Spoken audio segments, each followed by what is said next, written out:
released the Dave Pesterquest by mistake, so now it's the middle of the night, and I'm gonna stream. Mac's already upset at me. Okay, we're gonna play the Dave Pesterquest 8 hours before it's supposed to launch because Hello Traveler messed up big time, and here it is. Let's be real. As much as you enjoy your new friends, they all seem a little lonely. Like, maybe they don't have any friends besides the ones they talk about online. So maybe we turn the music a little bit down like that. An online friendship, a reasonable alternative to a more traditional face-to-face friendship. Or relationships, and dare you say families that you choose, not just as important, if not more so, than those who you are able to touch and feel. Damn, maybe being a little too real. You decide not to think about it too hard. But if you're being honest with yourself, maybe you aren't terribly interested in the greater context of found family and personal relationships in the instant message era. You've got a fever. The only cure for this disease called friendship is to mildly inconvenience a few teenagers. As much of a delight as it's been to make a young boy face his existential future, rob a woman of her booze stash, and then self-reflect about the value of contextual relationships, it's all felt a little heavy-handed. What you need is an emotional palate cleanser. There are 2 kids left on this tour de force. Both sound like they'd make exquisite friends. Exquisite. Time to go full on easy mode here. You've heard so much about this guy, you feel like you got this one in the goddamn bag. With confidence, you zap yourself onwards. What am I looking at? Oh, you're already here. Wherever here is, it is blisteringly hot. Instantaneously regret your choice of apparel. And did you instinctively put your hoodie back on over this robe? Gown. Male person. This must be Dave. Rose mentioned he talked a lot, and as you start to explain, it becomes apparent he is having this conversation at you, not with you. Wow, it is unbelievably humid. Person adjacent. Robert told me you'd show up eventually, which I never doubted for a second, since one of the core tenets of the United States Postal Service is that you visit 4 extremely specific and spread out teenagers while sweating all over yourself. Practically a crime to not be increasingly moist while out here delivering letters on the roof of the skyrise. Which, as you know, is the most effective and legal way to drop off the post. I'm here that a New England potluck one. No package. It is actually really cool how much this kid seems to talk at you, but you are barely listening. Has the sun always been that red? Has the sky always been that wavy? Are you alright? You alright? You tug at the collar of your soggy mess of a hoodie. It's an overwhelming of heat. An almost impenetrable air fills your lungs as you try and make a series of shallower and shallower breaths. The world starts to fade to white. When you wake up, you're sitting propped up on a cheap futon in front of a large television. A rough approximation of a person does an elaborate of controlled falls, culminating in what you could only describe as skateboarding for assholes. And wow, that is a very one-to-one version of the comic.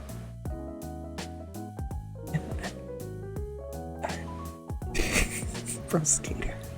It's great. Very great. On your left, Dave exists in a quantum state that is somehow both sitting and laying down, but also neither. With the precision of a Swiss watchmaker, he deftly presses a series of buttons that make the awful polygon man on screen T-pose and falls face forward into the ground. Seconds later, his skateboard flops helplessly next to him. He doesn't look away from the screen as he speaks. So, as you lived, it's not that I'm invested, but John would be said.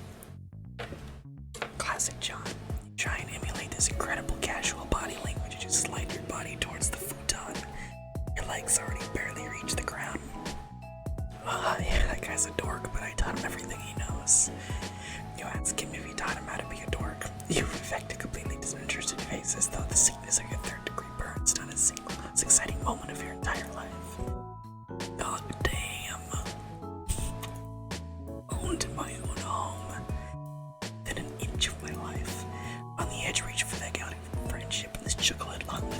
kicks out of me. Thousands of gazelles trample my useless body as Jonathan Taylor Thomas's persona watches on. Who will raise Simba now? Who's gonna teach him about combat, philosophy? That's a really good epilogue reference. By the way, I put your nasty sweatshirt in the shower. The shower. Smell. Tossed it in there.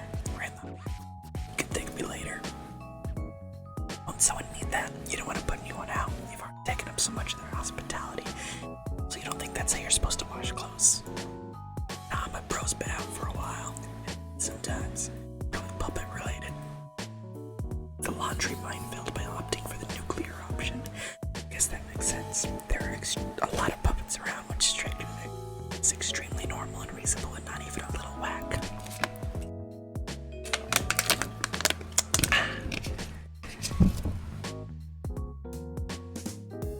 Now puppets rule. End of story. Should close the book on that one. Time for Betty Bye, kid. Man, Patty Kid is 8 to 10 on as snug as a bug in a fucking rug. Tell him the fucking diet so you can be on his slumberland. Oh, never gonna heard of him. Shoot. He sits up to fish something out of his pocket. A palm hug. A phone. He gets a phone from his pocket. You're not sure what you're thinking. It's a perfectly normal human being from 100% real intangible Earth. You know what a cell phone is. What is that, first gen? Yikes. He ignores your jab and you pretend to not be sure there could probably not be more obvious than you are. Hi, did you meet a mailman? Guy, we have gone over this time and time again. How do I put this in terms you can't understand? Have you ever met a mailman in your life? Even in a shitty Costner flick, you love that dude has the decency to at least wear the outfit. I knew you watched it. No one never watched my precious time watching even one single one of the Z-list garbage. Try to wreck me. I'm just stating stone cold hard facts. Is that a reference to Postman? That's the same movie PM references. I just read an outline and browsed a few review sites and people were saying, I don't know, it sounds like that probably took a lot more time and effort than just watching the movie itself. What I'm saying is this isn't a milk. I don't even think this is a person. You have thrust a person-styled entity into my life under the alluring guise of parcel delivery, which if I'm understanding right now, this clown isn't even very good at on account of how bad the guy bungled the only delivery that mattered. At least Lalonde had the good sense to be skeptical of this absolute fucking tomfoolery. Don't be a dick, the mailman is cool. John, I cannot stress this enough. You wouldn't know cool if it bit you right in the ass. Can you imagine the dopest person ever you've ever met chomping away, just really getting up in there, ice cold and ear deep in a king's feast of ass? The hell are you talking about? Try to keep up, Big Bird. This will be on the quiz. He looks uncharacteristically startled as he glances back in your direction to find only a few inches away, adamantly reading his private conversation with a friend. Jesus Christ, you're like a cat. How much of that did you see? You definitely didn't see him having a playfully flirtatious chat with a longtime friend, if that's what he's asking you. Dave desperately tries to refocus on his game hijinks. He makes his character, you can see he has named Tony Cock. Could we describe this as some insane flips and shit? Masterful. There's nothing at all flirtatious about two bros discussing nets. Just being straight as two arrows who are also straight. I mean, that even work. But that's really all there is to say about that. You reassure him that it's okay to be honest about his feelings. You're not here to judge him. John seems very nice. They would be cute together. Cow. No, don't tell me. Actually, I don't give a single shit about this line of thought. Picked this up, but I'm definitely 100% not homosexual. Pretty much crawling up in wasteful results on the regular. Wait, surreal. Damn. Shit, it's like I gotta start square one with this helpless asshole. What school do you go to?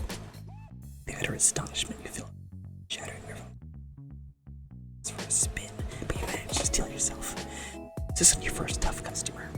You tell Dave that a host is a gender-neutral term. Anyone can be a hoe if they believe in themselves. A hoe-like behavior knows no limits, no master. Despite just learning that they were real moments ago, you are confident that to be a hoe is to be free.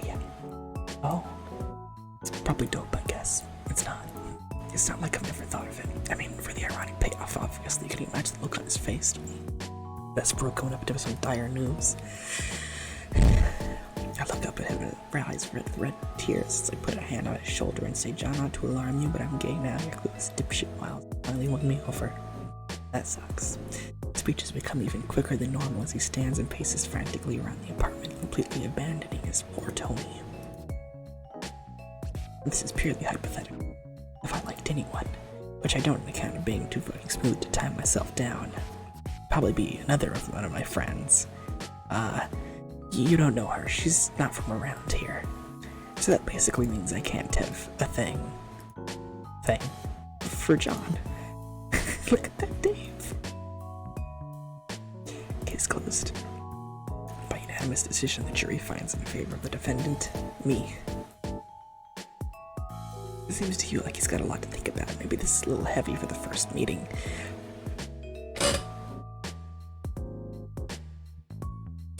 You already feel emotionally exhausted. No fucking way were you in this for the long haul, partner. We were entrenched in this shit. You and me were fighting on the front lines of isn't he World War I. Troops are spilling over the embankment armed to the teeth of various literature and pamphlets. I'm already learning so much about myself. Oh, that good? It's the gates of my sexuality, and our air support is nowhere to be seen. I don't make it to tell my wife or maybe husband I died like I lived to completely follow her in every conceivable way. This conversation train has not gone off the rails, but is crashing headfirst into the nearest village. Just some unsuspecting hamlet falling prey to this out-of-control ride. This is no longer a conversation you have any say in. You desperately look around the room for anything else to talk about. So, puppets, right? Oh, no. Fucked up moment. You open the floodgates of introspection. We are balls deep in the discourse waters, and there's nobody to blame but yourself. He stops pacing and looks contemplative. His voice lowers to a mumble. Is he still talking about you? Does he still want to talk about this or not? It is nearly impossible to tell. Now, okay, hear me out. Do I have to come up with a gay name now, or can I still be Dave? I'm thinking about Gave, but let's not kid ourselves. That's the amateur choice. Obviously, my full title would be Gave Strider Dick Rider. I made that joke yesterday. Now it's canon. That's great. Okay, that's enough. There has got to be a better way than this. You are so tired.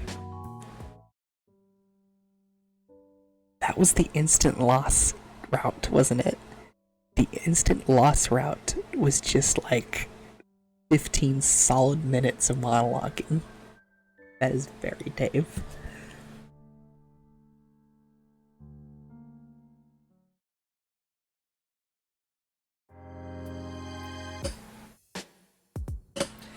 Alright, so dope.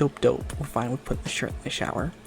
You're definitely the sort of person who says dope often and casually. Tell him dopely that you are a person who is not caught up in the small details of decorum or personal propriety. In fact, it doesn't even bother you at all. He took your only worldly possessions and tossed them in a shower while you were unconscious. What's some light corpse looting among bros? Okay. While it dries, you can wear one of my bros' shirts. He usually has a fresh stash hidden in here. Dope, tight, sick. Nothing weird about hiding some shirts in the living room. Just gonna have a look-see. Holy shit, there are a lot of puppets in here. Yeah, dude. Puppet zone. Enough said. My bro's got the market cornered on puppet-based endeavors. Backed up against the wall like a feral beast hissing for more plush-oriented content. Little guy's probably just scared. Just wants to protect its nest and mouth-to-mouth to feed its babies only the choicest puppet smut for a reasonable fee. What the fuck does even that mean? You look back to Dave, but he's on the phone. God damn, that is so cool, actually. There's something weird about this whole setup that you just can't put your finger on. For one, you can't seem to find any secret shirts anywhere. It's all just puppets and plushes and DJ equipment. Oh my. The reference. Now with my bro, you have to think of the potential for ironic payoff. The guy's always one step ahead. Just when you think you got it figured out, it was all just some trap to make you think you'd gotten his goat. That goat is long gone. Makes you think maybe there never was a goat. Maybe it was some other barnyard animal all along. You've been duped into looking for a goat like some dumb asshole. Maybe the goat gets you released for the whole thing. Take a second to wonder if he's actually using the term ironic correctly in this instant. By dictionary definition, yes, a goat getting you is the opposite of how the situation should go. Thank God you settled that. As you are about to assure Dave with the joke's tracks, you catch some movement in the corner of your eye. Was that a camera? It couldn't possibly have been a camera. Oh no, there it is again. There is a camera coming out of the ice dispenser. Oh, look at that. That's awesome.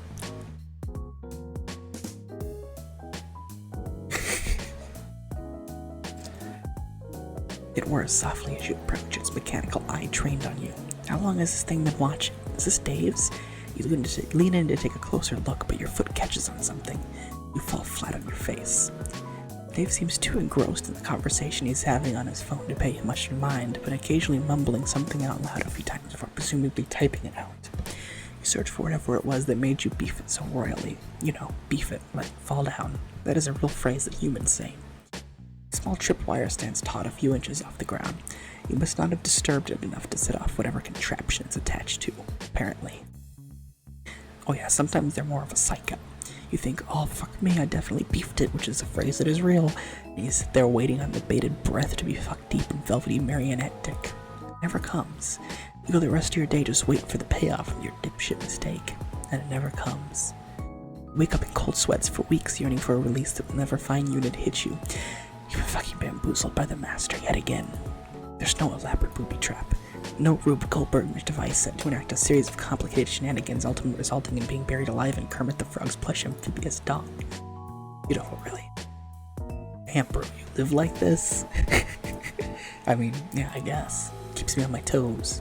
Heels never even met the ground. A prima ballerina with a head full of dreams and nothing to lose. God's gift to the plies ripping a straight tasty tour on layer for my adoring fans. They go apeshit for this sort of thing, but it's just another day in the life for Dan Zurer, extraordinaire Dave Strider.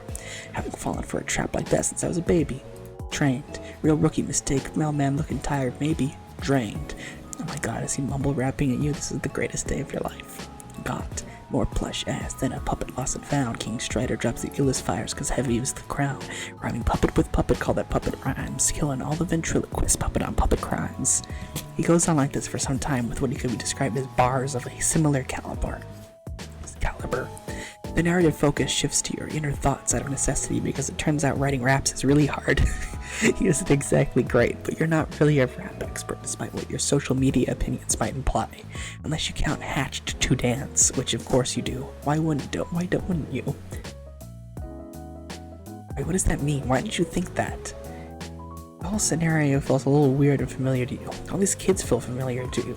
You learn something new about Dave and you feel like you sort of already know it. You can't place it. Despite having met Dave no less than half an hour ago, something feels just slightly off about him.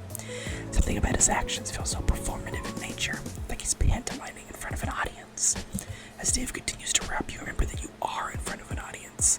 You cast a glance over to the camera, but also to the hundreds of stuffed little creatures staring around you with their lifeless eyes.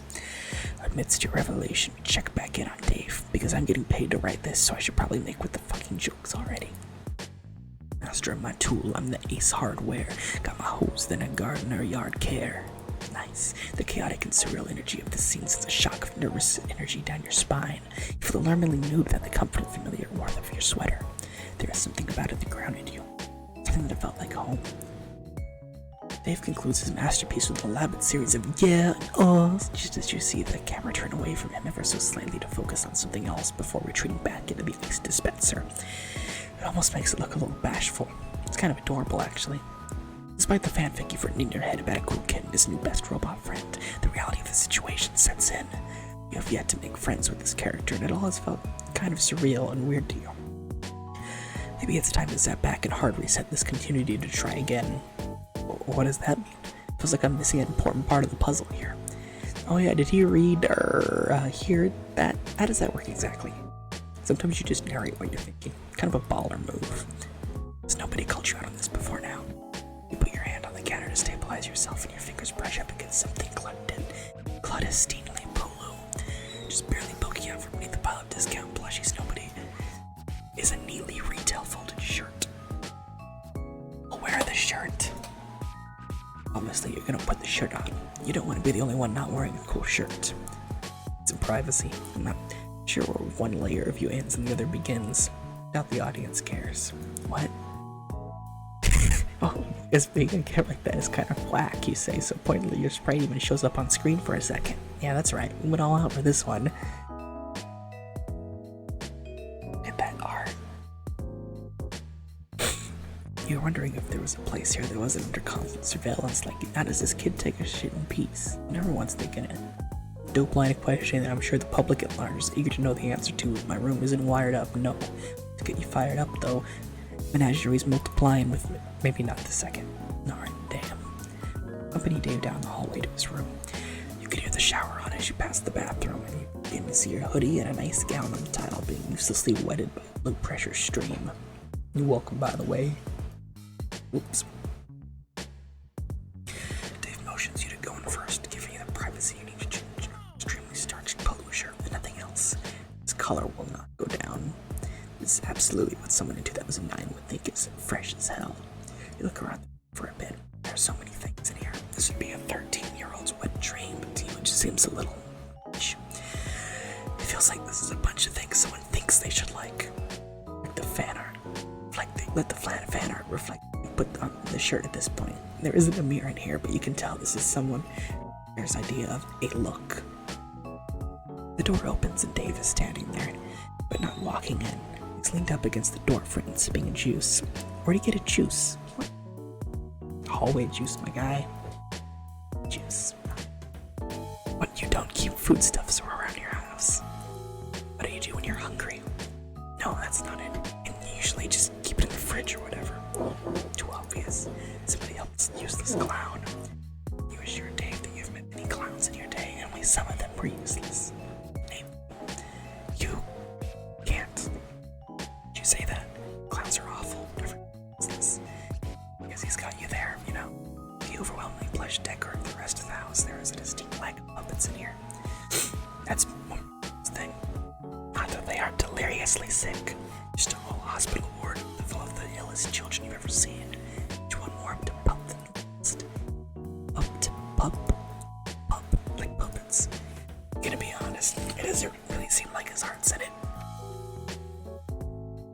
Just he doesn't really seem to be all into puppets. It was a little performative. Well, I guess I got my own stuff I'm into.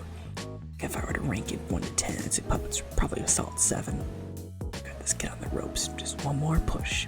In fact, you even go as far as to say the puppet thing sort of sucks. It's extremely weird. The cameras, the how he looks like an animal, it all seems a little, you know, whack. For a while, he just seems to look at you, almost as if he's sizing you up. There's a long stretch where Dave doesn't break eye contact with you as he finishes his cute little juice and crumples it up. He takes an ambitious shot at the trash can and misses by about 7.5. Now, I could have sworn I had game. Throw me off, mailman. That is correct. You are a faithful employee of the Postal Service. I definitely believe you. Let's say I didn't. Let's say I had a cool friend who, even though they're too cool to care about details like this, they were a little skeptical of this whole situation. Maybe they'd want some proof you were who you said you were, or that you get any closer to their friends. Just throwing that hypothetical out there. What proof could he possibly need? Say the oath. The oath. The mail oath. Look, the thing about that is, I mean, unless you are really a mailman. Sunglasses, Dave's eyes shifted ever so slightly to what you might describe it unless immediately hearing the situation.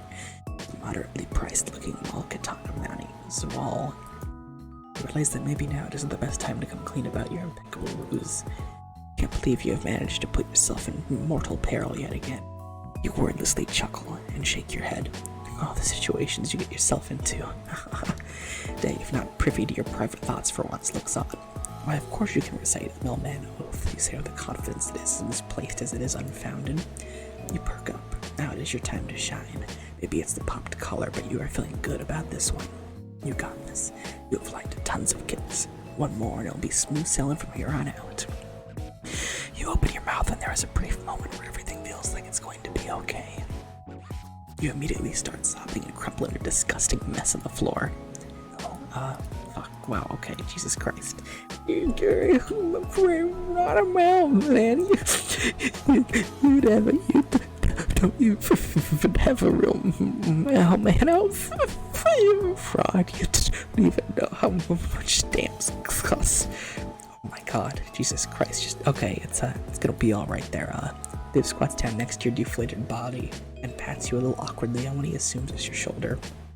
You say you're sorry you tricked him, you just wanted to impress him because John said he was so cool. It's fine, I guess. Fuck, dude, get a hold of yourself. He tries to get up, you're desperately clinging to his shirt, confessing everything. Confessing to make crimes you didn't even commit. Guy, stinks. Please stop whatever this is. pretty sure you are harmless, and I don't think you actually killed anyone with your ass or were ever an accessory to burning down an alien mall or whatever insane shit you just said. Yeah, you kinda got caught up in the moment and just started saying made up shit. Yes, Dave was mad at you. Nah, dude, get up. Dave helped you back up onto your feet. Come clean in only slightly more controlled and dignified way this time. Explain how there are these huge gaps in your memory, and that you somehow ended up with these abilities that you traverse space, time, and sometimes even reality itself.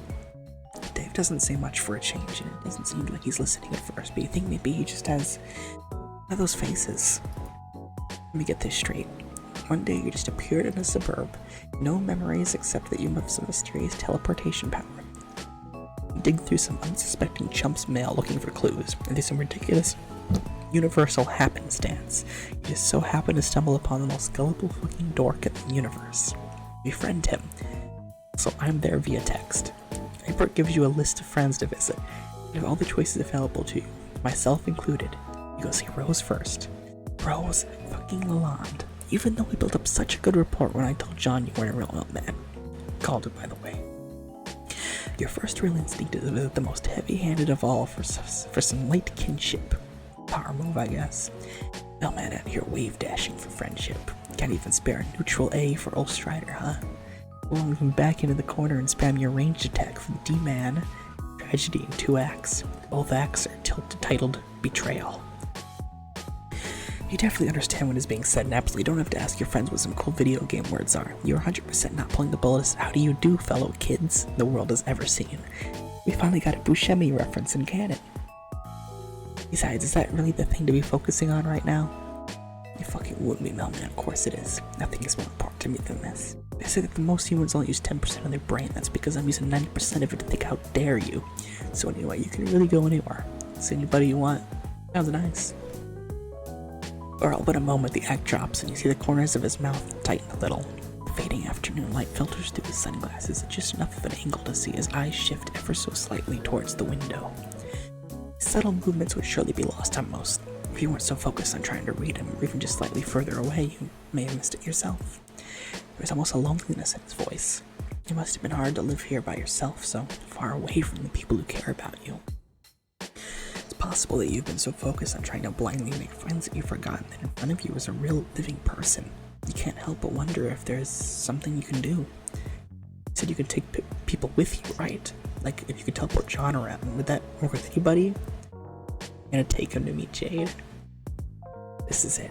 The path to this kid's heart is clear as day. Fuck what you just said just now. That friendship juice is so close you can practically taste it.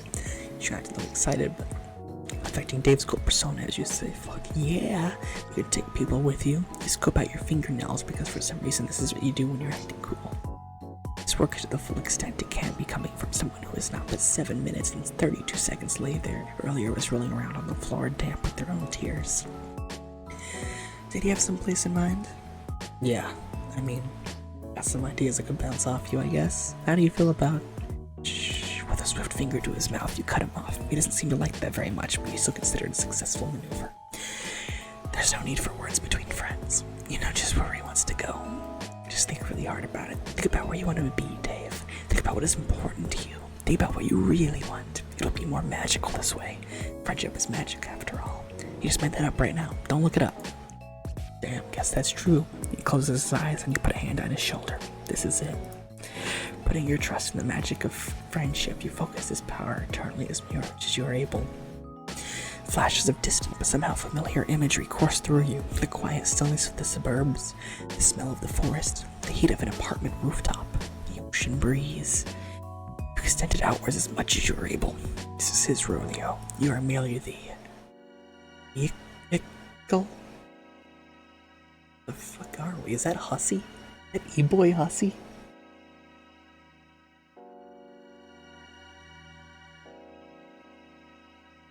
Wait, is he at the... is this the P-Gen Pod meetup? They look familiar. Is that Kate? This is weird. Who's that? What the fuck? Oh, fuck yes. The two of you stand near a sign that says, "Please wait to be seated." A very cheery hostess has a brief exchange with Dave and ushers the two of you to an open table. Hell fucking yes. No mistaking it. About to get my Motherfucking breadstick, huh? Ah, we're at Olive Garden. How long has it been since there's an Olive Garden reference in Homestuck? This is like a 6-year reach. This is absolutely an Olive Garden. Fuck yeah, it is. When you're here, your family, dog. You're still new to this, you can't really seem to detect any irony in his voice. You thought for sure he'd want to go see his friends. You thought he had them all figured out. First and last mistake, mailman, but you'll learn. I'm a mystery. Got that history. Oh, this is Aisha. I know that. That's great.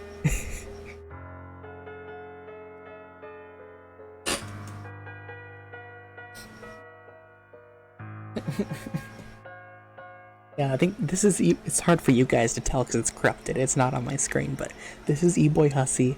This is Aisha. I think this is Kate. This might be Taz? Or this might be, I think this is Taz. This is his little optimistic duelist character, I think. I really should know this better, but I don't. Fucked up with the plot of my flow so hot they leave you looking blistery, racially ambiguous. My rhymes contiguous, like the OG with my homie where the breadsticks are continuous. You know what? Fuck it. You just let him go for a while. You don't even know if that last one rhymed, but fuck it if you aren't charmed by this little bastard. You lean back in your chair and just absorb it all. Sitting in the worst restaurant imaginable with your new rapping teen friend while the other patrons do their best to ignore those incredible rhymes. After a short while, Dave abruptly stops freestyling as you open your eyes. You know what time it is? No, your Sprite doesn't have a watch drawn on it. It's Breadstick 30, no watch necessary. Fuck me, I love breadsticks. I thought about it. It's a very real and hidden character trait that nobody knows about me. Well, this is like a very real and hidden character trait that nobody knew about him. We are certainly not finding out this now because of a series of seemingly unrelated events that possibly change the continuum of this universe, allowing these sort of otherwise narratively unimportant traits to shine through. Wow, he's really going to town with his breadsticks. Maybe this is all friendship needs to be. Spending some quality face time with a solid bro and just absolutely decimating some bottomless breadsticks at a bad chain Italian restaurant. Maybe the real lesson here is friendship doesn't have to be a grand gesture or high adventure. Maybe the real friends. I understand you're having a moment, but I'm absolutely going to eat your breadsticks if you don't stop talking about what friendship means to you. Yeah, man, whatever you want.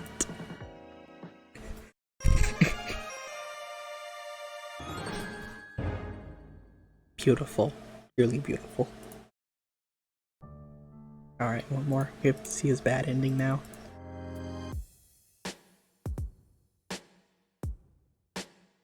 Alright, we're not gonna put on bro's shirt.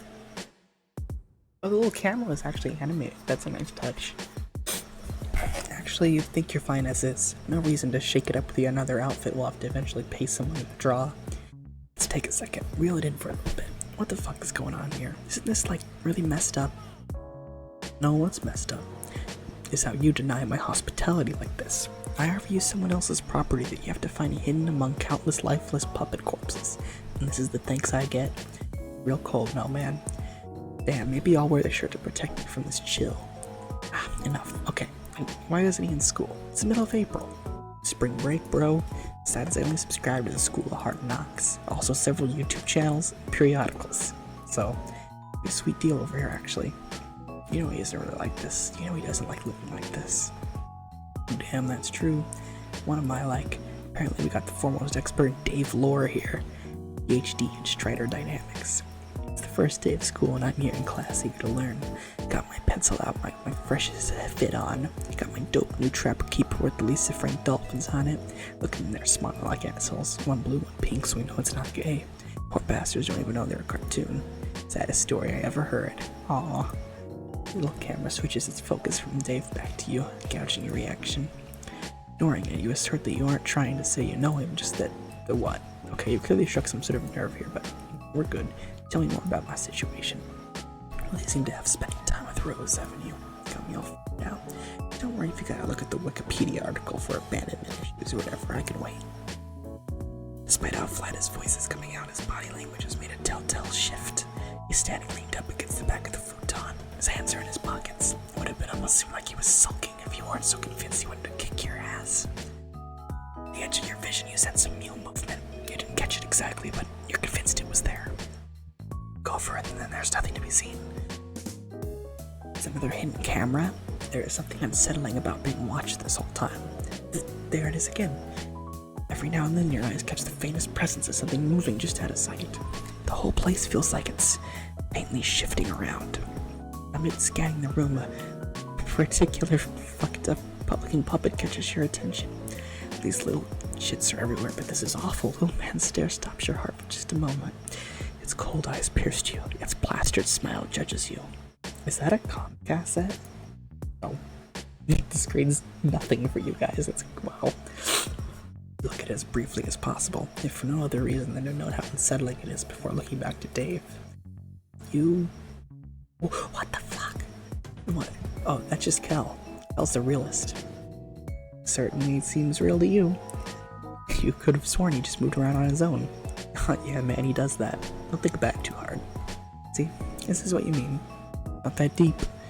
Look, I know you got some hero complex or something, but, swoop in and save these kids from themselves. Well, bad news, kid. It's not what this is, and heroes aren't real. John, I understand, but fooling Rose too? The insane tricks this guy must have pulled. Dave has shifted his weight forward. While his voice has not risen above a low mumble. This is enough of a tell to know that maybe you should back off. This friendship thing is tougher than you thought. You're still on about that, huh? Look, I'm no expert in friendship, minus the fact that I absolutely am, but you ever think that maybe coming into someone's home and fucking with their day-to-day life is a little rude? Just a hypothetical. As per normal, I'm stone cold and bothered by this turn of events. Stoic Bastion and... sorry, did you just say stoic? Yeah, stoic, like unmoved? Does he mean stoic? I mean, I guess. Ah, Peas, you've done it now. You were trying to embarrass him, ah, jeez. Try to comfort him by saying that it's okay if he's never heard of anybody saying the word before. Maybe we only see it in text. He frowns and goes quiet. This does not seem to be helping. The kid is completely shut off now. You try and bring the puppets up again. No dice. Even pretend to be super jazzed about Cal or whatever its name was, seemingly shadow stepping around the apartment. Wow, so cool. Nothing. He takes out his phone and begins texting. Ah, is that about you? Oh, Beans, is he telling your new friends how much you beefed it? This could ruin everything. Desperate times call for desperate measures, and this is the most desperate time you can recall. Your friendship is on the line. Cal continues to phase in and out like a poorly animated anime character moving so fast you can't keep up. Take a few steps towards Dave. You gotta get him out of here, and you know just where to take him. About half a second into your stealth mission, you clumsily step on a puppet and makes a pathetic squeak. Dave stops for a second, but after a few moments returns to texting at the speed of sound to whoever is on the other end. Cheese and crackers, you can hear the notification sounds popping off. Whoever it is responding back. Can't waste any more time. Teleport to him as silently as you can. Besides you, Cal's disgustingly limp body flops haphazardly on a shelf. Because he's done? No time for this. You slowly reach out your hand. Time to get out of here and fix this. A large adult hand grabs you by the wrist. You turn to see where it belongs to a muscular man in pointy sunglasses who you wouldn't exactly describe as a twink, and not exactly a hunk, but most certainly not a bear either. In fact, why don't we talk about it for several— oh shit! Before you can even begin your extremely important debate, you are flung unceremoniously out of a high-rise complex window. As you freefall, you think, maybe he was more of a twunk.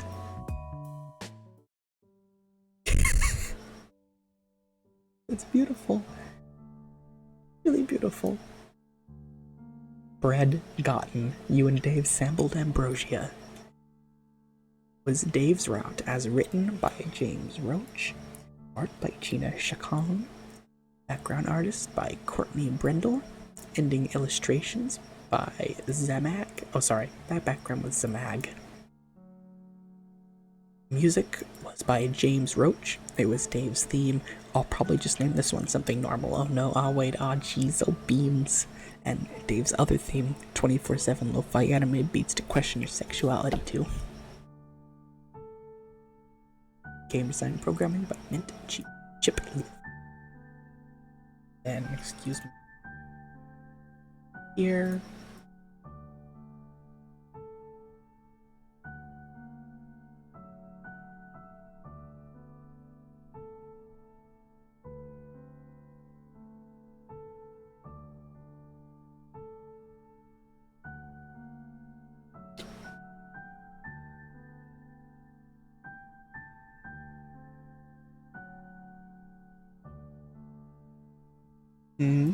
Perfect. Beautiful.